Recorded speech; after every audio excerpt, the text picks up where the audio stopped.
To be honest, is that the podcast or not? To be honest, sit down, we need to have a talk. Cornelius gon' make a point that the others don't. Them other shows sound the same, come escape the box. Expand your mind, dig into no controversial topics. He ain't scared to keep it real. Tune into this podcast, but don't be in your feelings. We gon' have a laugh, we gon' talk about some pain. Let's talk about the present situation of today.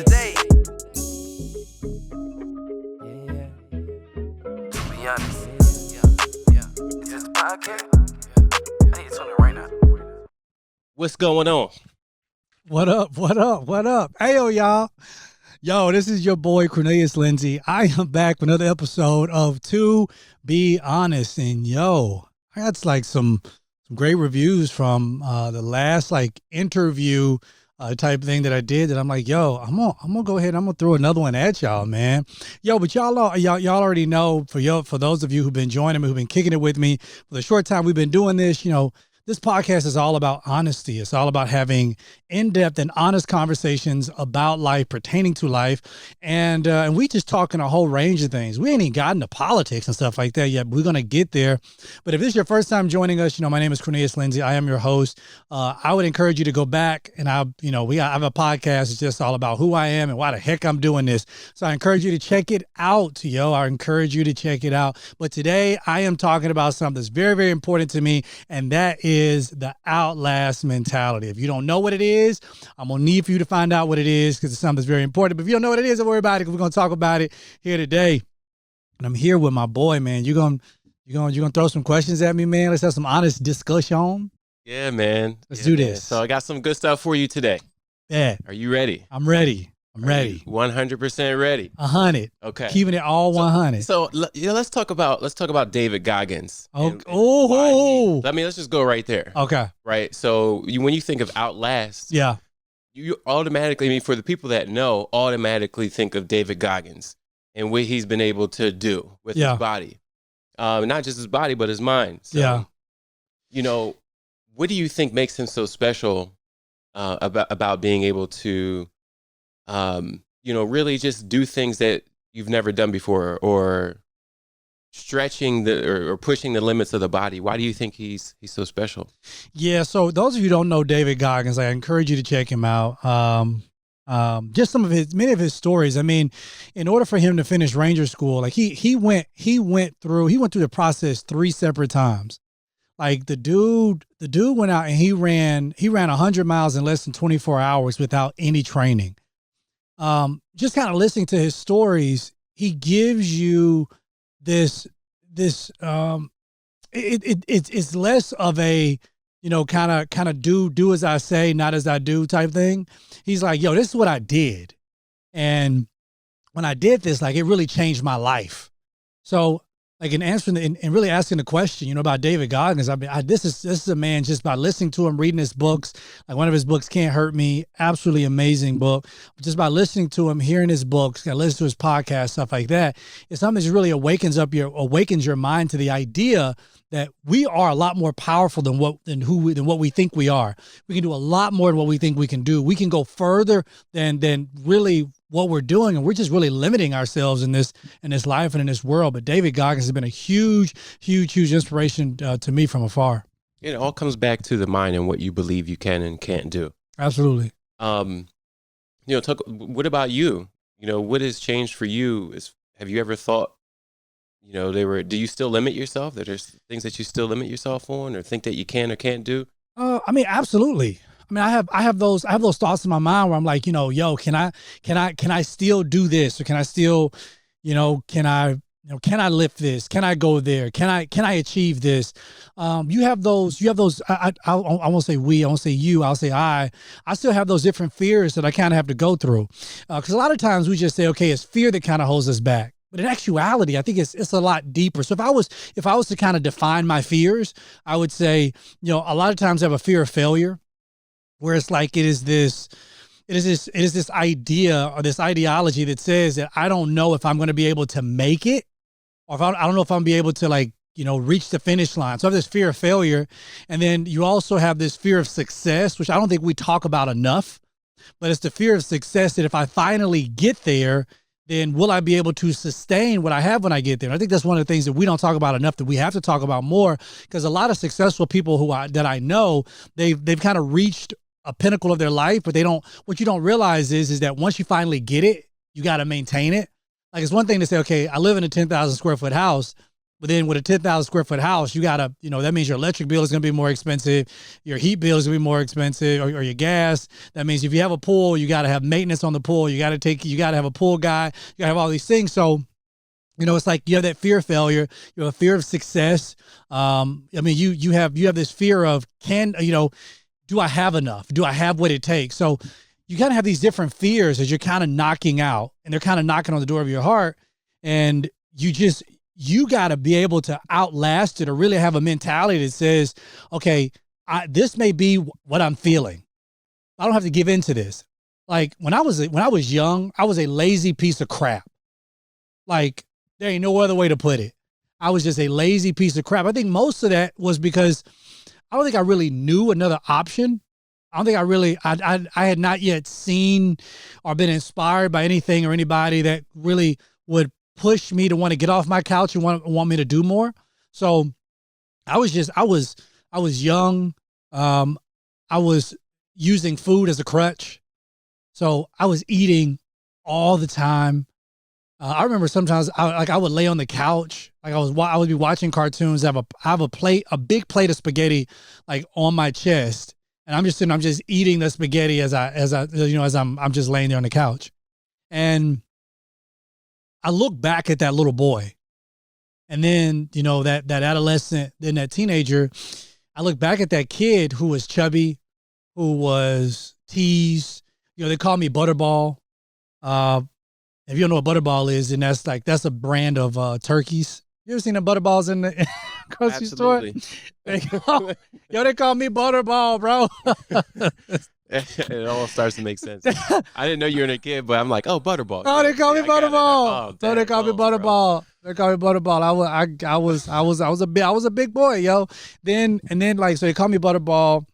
So I wore a red shirt to school when I was in elementary. No, I was in middle school, bro. I wore a red shirt to school in middle school. And they call me Kool-Aid Man. Remember Kool-Aid? Remember them commercials of Kool-Aid Man? He used to burst through the wall. Yo, like Kool-Aid Man. I feel so bad, man. Yo, kids were cruel. I used to torture kids like you. See, that was you. That was you. You used to talk about people like me. Oh my goodness, growing up, man. yo. I was Kool-Aid Man, bro. Bad, bro. I'm sorry. I was Kool-Aid Man, yo. I remember it was one Valentine's Day. Well, when you were in school, like, you would always give. You remember them little heart-shaped things? They used to taste like Pepto-Bismol and Metamucil. Remember them? Right, they were so nasty. I love you. Yeah, I used to have I love you and will you be mine, all that kind of stuff on it. So it was just one girl. I was like, yo, like, I think she's mad dope. Like, I want her to be my girlfriend. And like back then you had them little paper things you used to make to be like, you have to like go like this, you have to open it up, then unfold it like this and unfold it like that, all that kind of stuff. So I was like, yo, like, this girl right here, like, she's gonna be my Valentine. So I asked her, would you be my Valentine? She said, yeah, blase. We get on the bus. I'm heading home. Now this chick hands me a box. And I'm excited. I'm like, yo, like, she got me a gift. I got her a gift. But I'm on a bus. I'm on a bus with all these other kids. And everybody's looking at me. That's like, oh, she got him something. I opened up this box, bro, and it was a bra. Oh. She got me a bra because I was I was overweight. And I had man titties. You her bra. No, she didn't give me her bra. She gave me a bra. I had man titties. I guess my titties were bigger than hers. Stop. I did have man titties. Yo, man titties are real things. Man titties are big. No, man titties are real things. Yeah. It was at that point. It was at that point. I was like, yo, but even then, like, I just kind of went back to food. Mm-hmm. I kind of went back. Did you weigh? Say it again. How much did you weigh? Yo, I don't know. I never got on a scale. Like, when I finally got on the scale, I was 13. Mm-hmm. I was 13 years old. I was like 220 something pounds. Mm-hmm. I was having to wear, my waist size was a size 42. Mm-hmm. The only thing is, like, so I'm 6'2" now. Yeah. But I was shorter back then. Right. I wasn't as tall, and I didn't really sprout up. And 220, boy, that's a problem. Say it again. I said, that's you a beast, bro. Like, ain't nobody pushing you over. Hey, but you gotta define what kind of beast. Because if I was like a gorilla beast, then I mean like that's like all muscle. But if you like a hippo beast, then you like you beastie. But so that's why I played football when I was in middle school. Mm-hmm. Because I was like, that's what I'm talking about. You were probably a problem out there. I mean, I was a first string center. Mm-hmm. I was first string nose guard. Mm-hmm. I even played left tackle. Come on, because I was a big boy. Like you gonna knock me over? Come on, bro. Right. But the only thing is, I was slow and my endurance was crap. Mm-hmm. So after a couple of plays, I was tired. So towards the end of the game, I'm like, Dale was a quarterback. I was like, Dale, you already know, bro, you about to get hit a couple times because they're gonna go straight through me. A couple times they just moved out the way, just let him hit him because I was like, I'm tired. I am exhausted. Like when the ref be like 5 yards down, I'm like, I gotta jog 5 yards up or 5. I was big, bro. Yeah. And like that wore at me. Like it was that was hard. Yeah. And I just kept going back to food. And I was isolated. I didn't have many friends. So trying to like live. Where did that Outlast mentality come into play? Or when did it come into play? Maybe like 2 years ago. Maybe like 2 years ago.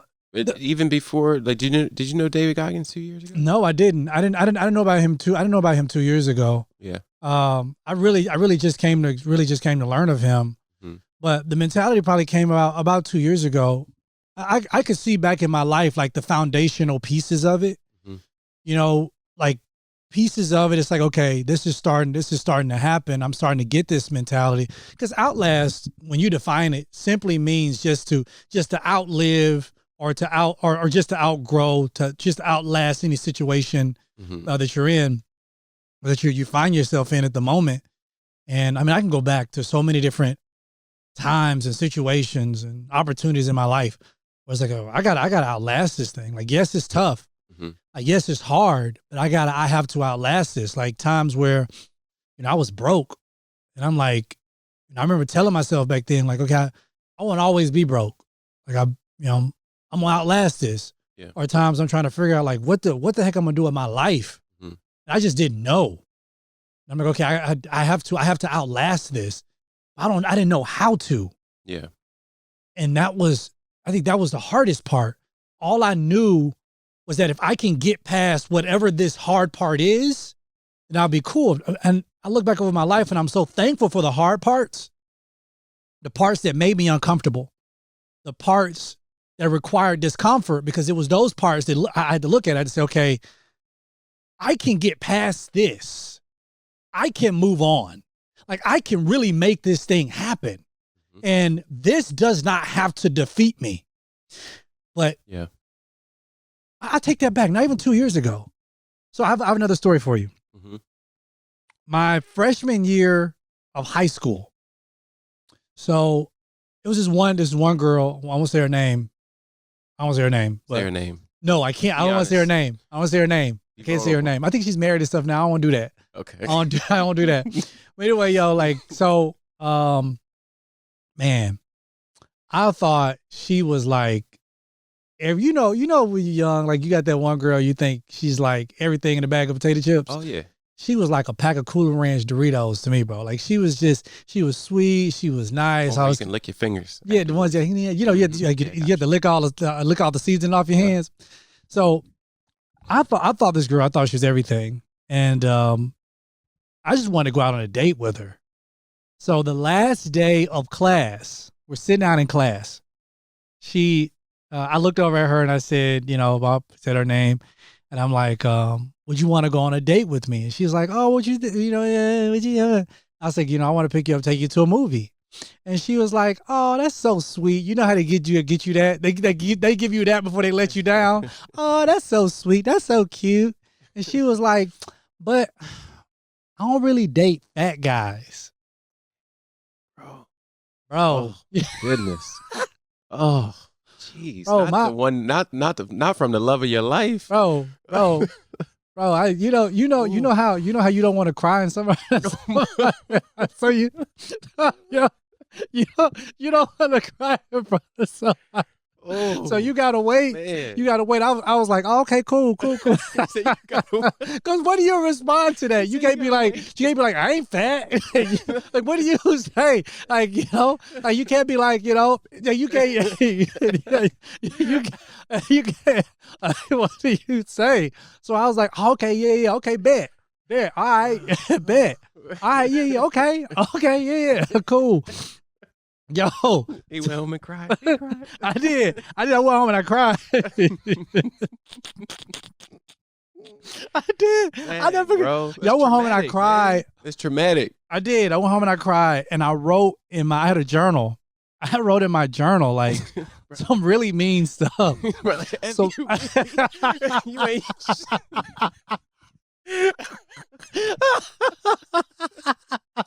Happy Valentine's, mother. Oh God. Oh, you gotta be sweating. I'm like crying real tears. Yeah, I was so mad. I was so hot. I went home and I started writing in my journal. I was like, you know what? Forget this.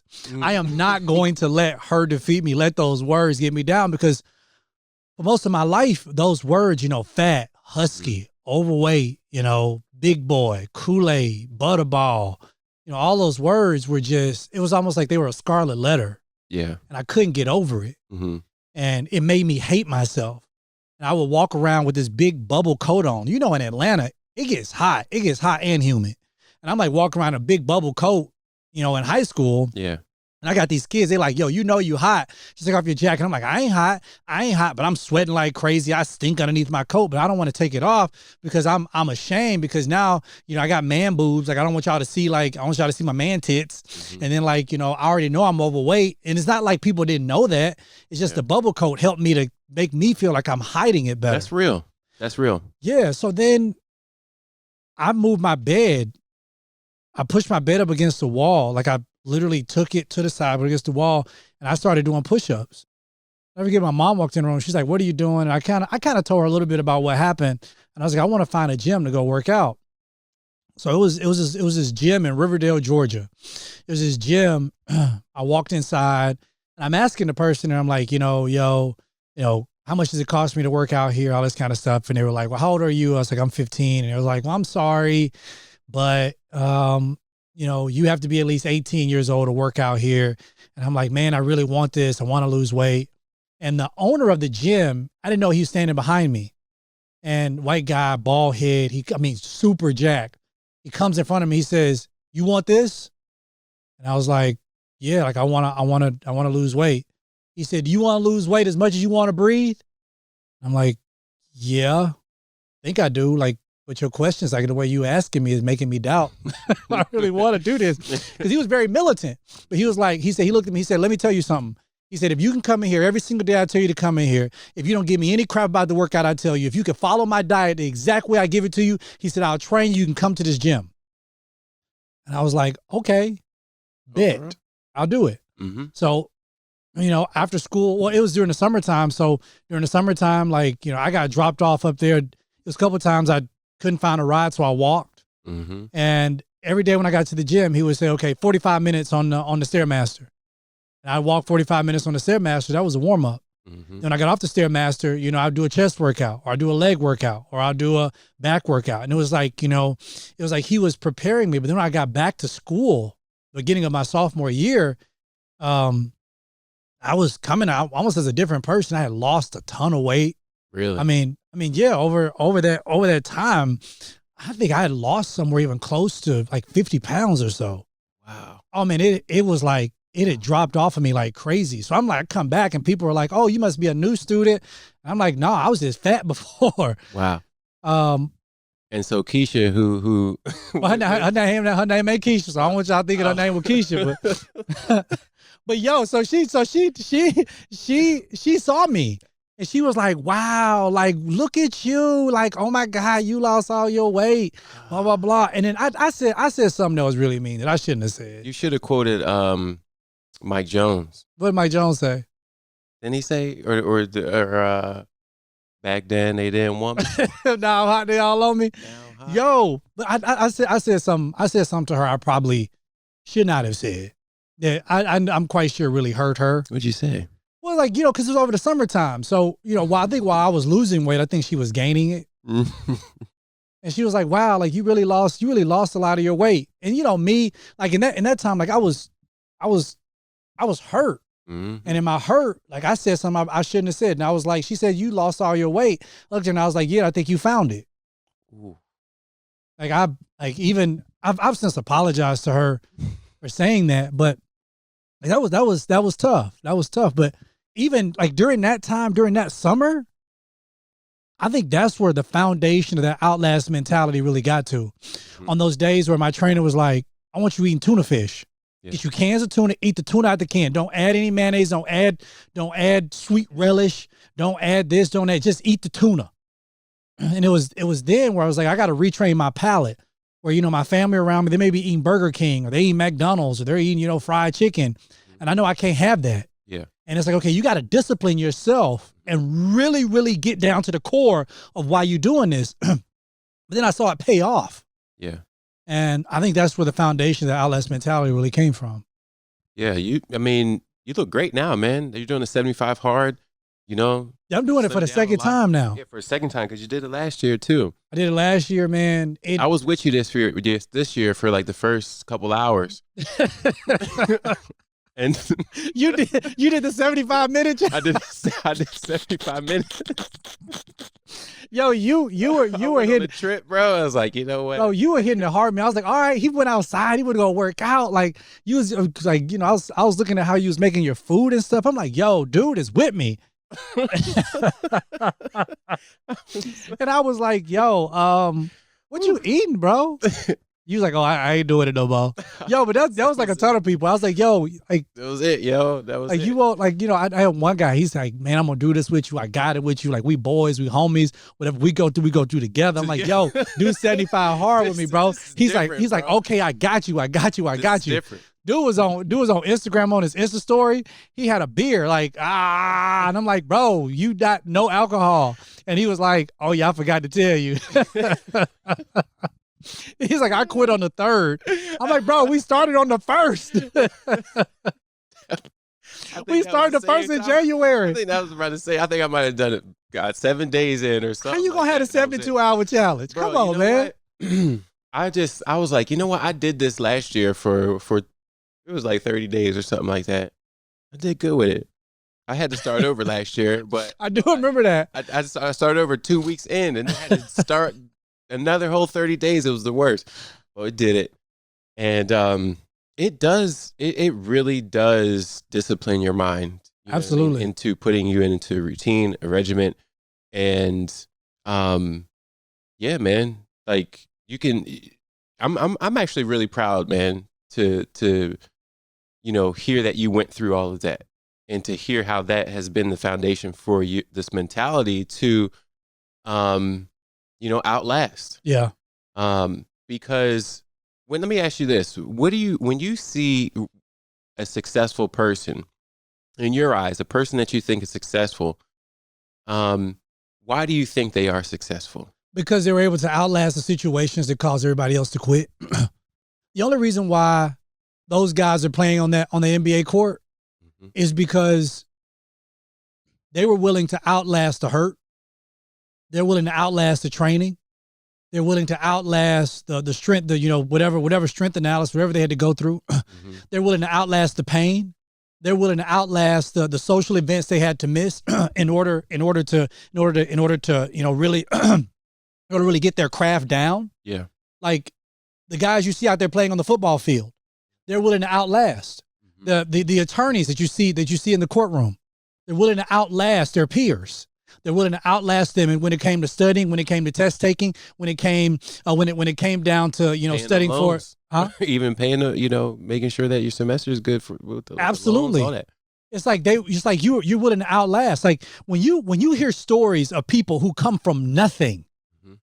And it's like, they'll tell you, I didn't really get an opportunity. I had to make an opportunity. They didn't have a seat at the table. They had to build their own doggone table. These are people who are willing to outlast. When you hear stories about people and they say, Like, yo, I lived in my car. Like, I was homeless. I didn't have anything. I couldn't go anywhere. I couldn't do this. They were willing to outlast the crap that makes everybody else stop. One of the things that like irritates the hell out of me, bro, is I meet people, and I get it. And so I'm not here to provide any shame or any guilt to anybody, because this was me. I would always tell people when I was younger, I would tell people, oh, I'm gonna do it one day. I'm gonna do it one day. I'm gonna do it one day. And I believed the lie of one day. That one day I'm going to be ready for what I know I should do right now. Because in my mind, I thought, in order for me to do this, I need to prepare more.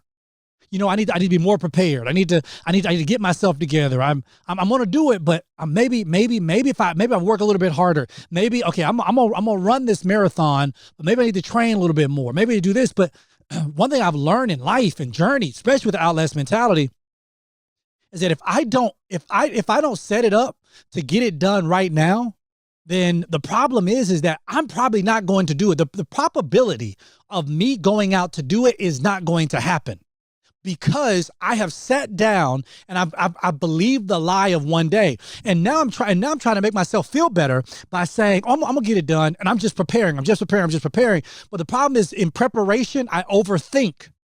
And I overthink the process. Right. And then I'm out here and I'm running. I'm preparing for a marathon, and I'm thinking, okay, I got to run this number of miles. When I get to mile 3, I'm like, I don't run fast enough, and I'm probably gonna be in last place. I got to train more. I got to go harder. I got to do this. Got to do all these things.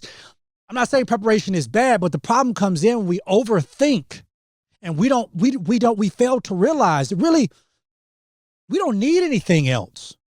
Like what you really need in order to finish the race you're running right now is exactly what you got. Exactly. Mm-hmm. But we don't want to outlast that. We believe the lie of one day. That one day I'm gonna make it. One day it's gonna be better. One day, you know, I'm gonna finally lose weight one day. I'm gonna finally do it one day. I'm gonna get to the gym one day. Yeah. I mean, that was me all the time. I'm gonna do it one day. But one day, over and over again, just became a problem. And I can't live by that one day stuff anymore. It's like, if I'm going to do it, I got to do it today, and I got to get it done. Yeah. Wow, man. You know, what I think about when I hear that, you know, I think about all the people that are listening to this that are just, what are the things that they're telling themselves right now? Absolutely. You know, like, what are the things that you're saying to yourself? One day I'm gonna get to that. You know, one day I'm gonna do this, or, you know, just one day or tomorrow. We overthink it. Mm-hmm. We overthink it, and just do it. And we talk ourselves out of action. Yeah. Like, yo, like, I know it's cold outside. Like, I have to work out every day outside for at least 45 minutes. Mm-hmm. I mean, out of the days I had to work out, there's probably a couple of them I actually want to go outside. I would love to just sit in my bed in the morning. Yeah. I would love to just kind of hit the snooze button and just be like, you know what, it's cold outside. I'm going to just work out inside. But you're glad you done it afterwards. Absolutely. Mm-hmm. But here's the thing. I quit overthinking. Yeah. I don't think about it anymore. It's like, okay, well, it's cold. You still got to go outside. It's snowing. You still got to go outside. It's raining. You still got to go outside. I remove all options. Yeah. And I said, I got to do it. When it comes down to my eating, I mean, heck, I want onion rings. I want French fries. I actually want to eat a hamburger where I can actually put, that's not on lettuce. You know how tough it is eating a hamburger on lettuce, because all the juice and everything just kind of slides out. Like the bread soaks it all up. You know what I'm talking about? Like that bread be like, so like all the juices and stuff just kind of sit there, you know? On lettuce, it just slide right on off. Like all the stuff be right there on the plate. Running down your elbow, like right here. You trying to catch it, like, you know? I would love that. But here's the thing, though. I don't even think about it, because I know if I think about it, I'm just going to overthink. Yeah. And that's the problem. That's the problem we find ourselves in life. We're overthinking when all you got to do is just get it done. Just do it. Like, go outside and think. Go outside and work out. Like, no, it's raining today. It's raining. It's cloudy outside. Yo, I'll be outside. I'll be working out in the rain. My neighbors will come out, or they'll text me or something.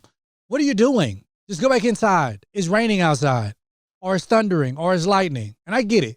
Probability of being struck by lightning, whatever it is.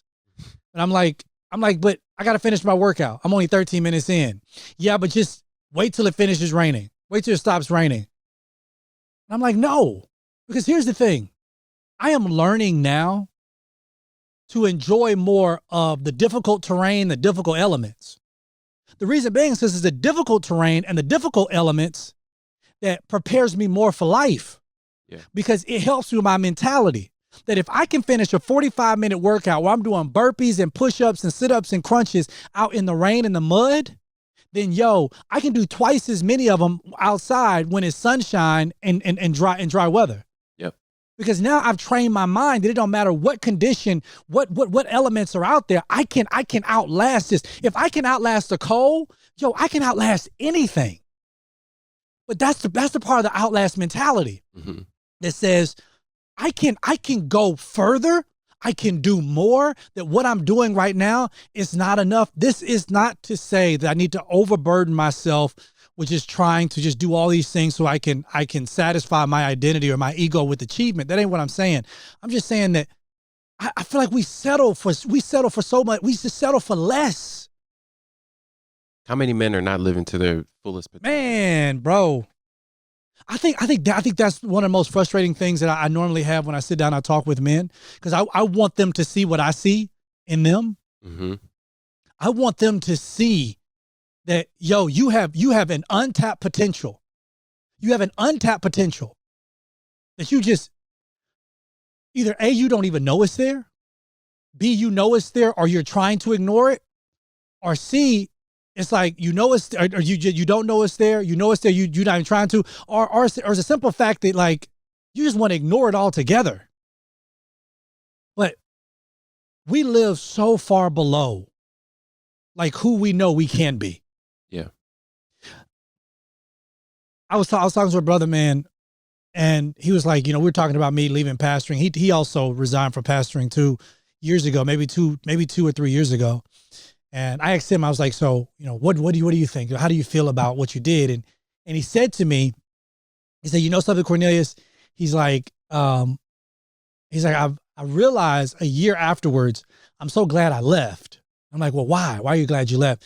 And he said, well, because I realized that I had all these other giftings and talents that I had not tapped into because I was in a box of what I was doing. And he talked about his potential. And he talked about his potential being limited because of the box that he was in.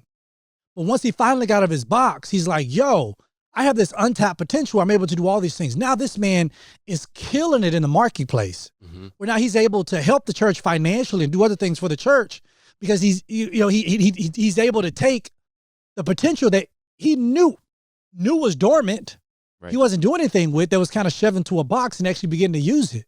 So in answering the question, there's a man I've talked to who I actually sat down and talked to, and I thought, he ain't gonna make it. Yeah. He ain't got nothing in him. Like every man I talk to, I look at him, I think, this man, you are the GOAT. Mm-hmm. You got this. Mm-hmm. Like, you got to believe this, because I can't believe this for you. Like, born in a raised in a double wide trailer out in the country of Newton, Mississippi, a little small town. Like, we didn't live close to a grocery store. We had cows, and we had a garden out back. We picked tomatoes out of our garden. We had a catfish pond, outside our trailer. We go out and catch crawfish, in the creek. Like, I know where I came from.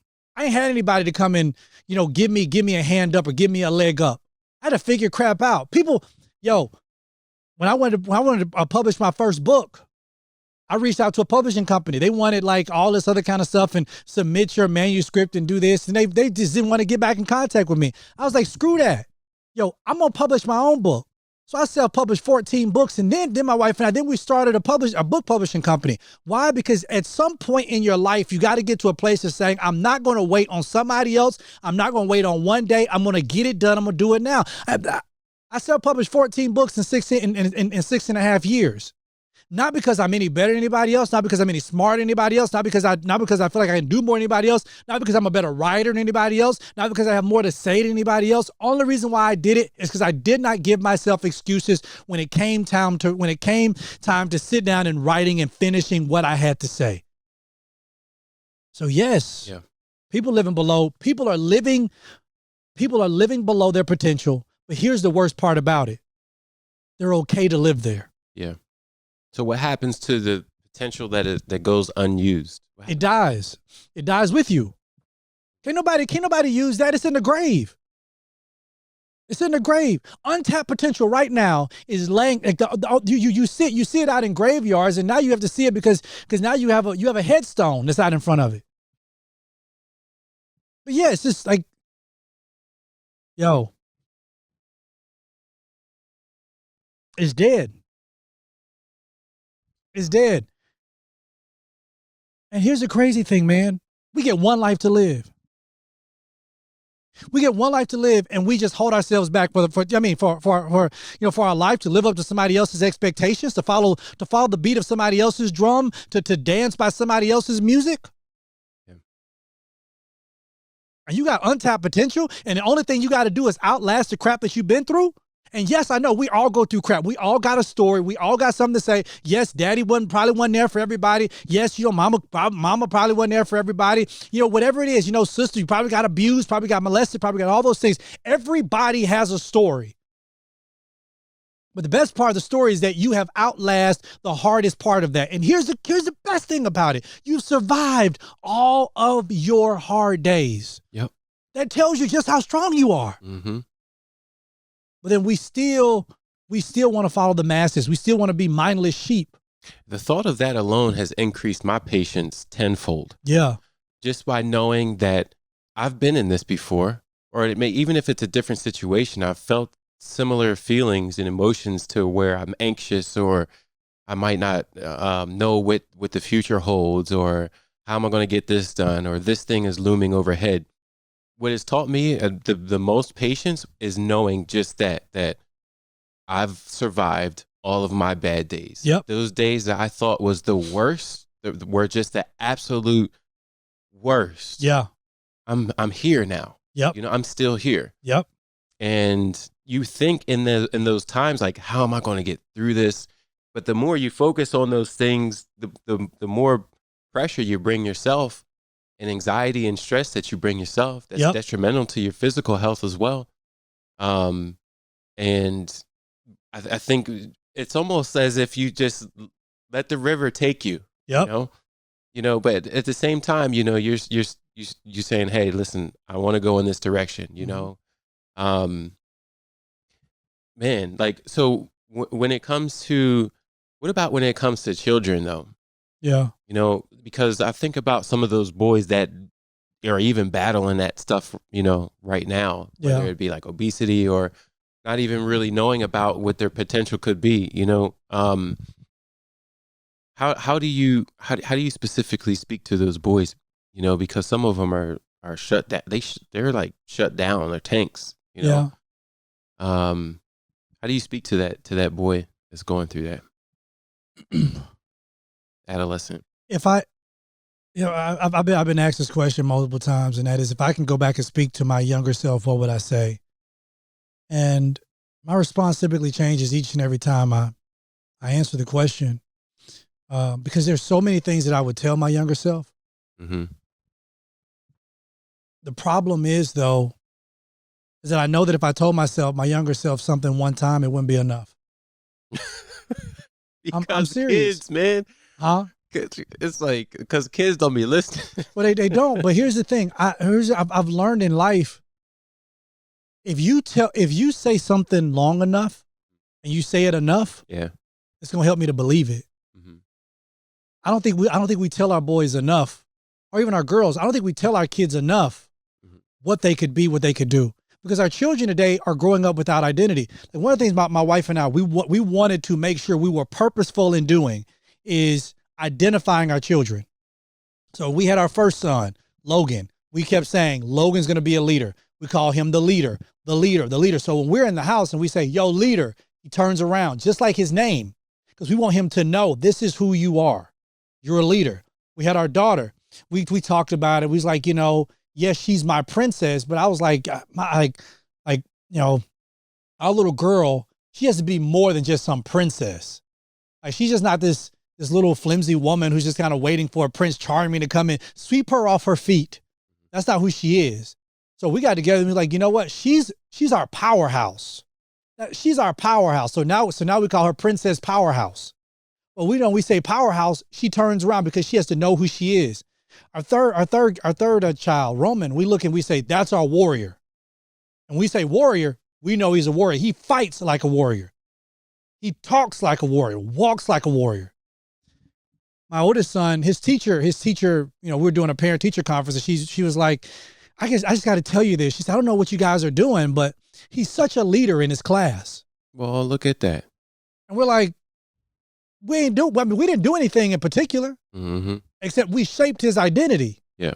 But it's something we had to keep telling him. But you think about the kids who are always called stupid and dumb and ugly and fat and this and that. I mean, they're called all these things that one day they believe, because it's not what is said to us. It is what we finally believe, because one day what we are said, or what is said to us, is going to click. And the day it clicks, that's the day it becomes a part of our identity. So if all you do is look in the mirror and call yourself dumb and stupid and fat, and you never amount to anything, you be just like your daddy, you be just like your mama, you be just like this person. And if that's all we hear, then the day that it clicks, it becomes a part of our identity. So then we'll never be able to succeed, never be able to outlast, because no matter how far we go, we'll quit. Right. We'll do a 75 hard, program, but we'll go 13 days and we'll stop. Because that's just what I do. I'm a quitter. I'm a loser. I quit everything. I stop everything. I don't finish everything. That's all I do. But for our kids, if I can go back to that little boy, it won't be enough for me to just spend a couple hours with him. I know a couple hours won't work. Yeah. I got to stay in this little boy's ear until he believes it. Because when he finally believes how great he is, right. When he finally believes that, it changes the whole game. So that perpetual praise almost. Absolutely. And instilling in them who they are.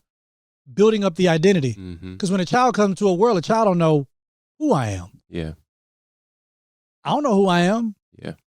I'm depending upon my guardians. I'm depending upon you to tell me who I am. Right. Because if you don't tell me who I am, then I'm going to get the world to tell me who I am. I'm going to have social media to tell me who I am. So now I have to go. So now I got to figure out who I am based on everybody else. And the problem is, I've said this time and time again, the problem is when the heroes are absent, we follow the villains. So the villains will tell us who we are. And then we'll look at it and we'll say, that boy is being villainous. That boy is being bad. Yeah. That boy is being this. That boy is being that. Because he follows villains, because he ain't got no heroes to look up to. I'm not saying perfect men. I'm not saying perfect women. I'm not saying perfect people. I'm just talking about heroes. Heroes are people who can not only save the day, but who can speak life into a situation. Like for a hero, Nick, when you watch Superman, it's not just Superman gonna save the day. Like you got excited to just see him because you thought, okay, I'm not alone. Yeah, I don't have to fight them by myself. So I know this situation is bigger than me. He can take care of it. Yeah. Whether or not he's going to be defeated or whether or not he's going to defeat the bad guy, I'm not by myself. That's the hero.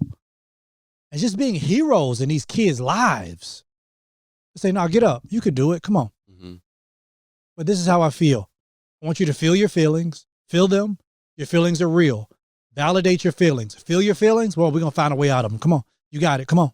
Come on. Get back up. Come on. We're going to keep running. We got one more. We have one more mile. I don't know if I can do it. You can. Oh, you can for sure. You can. You can. Your body can't sustain it. Your mind is telling you can't. Yeah. Outlast mentality is all about your mind. You get your mind into this thing, you're unstoppable. You're unstoppable. Yeah, I think that's it. Yo. Dope talk, man. Dope talk. I think so too. Hey, yo, y'all out there, man. We probably need to do like a part 2, a part 3, a part 4 of this. But nonetheless, y'all, I'm actually writing a book right now about the Outlast mentality. Anyway, y'all, I hope y'all share this podcast with your family, share it with your friends, share it with your cousins, share it with your mom and them, especially that part about identity. Like if you know people out there who like they get ready to have a child, get ready to have that. I mean, even sharing that piece just about how they're going to name and call their children, because it matters. it matters. Once you call them, because the day, whatever you call them, the day it clicks is the day it becomes a part of their identity. So y'all, I love y'all. Some adults too. Let me just cut in there too. But some adults too, man. Yeah, you right. Not just for children, but for adults too. And you see how mean we are to each other? Like just on social media, out in the world, we're just so mean to each other. And because, y'all already know how I feel about that. We're only mean to each other because we lack love for ourselves. Like you can't pour out of an empty cup. But y'all, I love y'all. Make sure y'all watch this. Make sure y'all share it. And make sure y'all subscribe. God bless y'all. Can't wait to be with y'all again. Peace. How you do it? Intro. Deuces.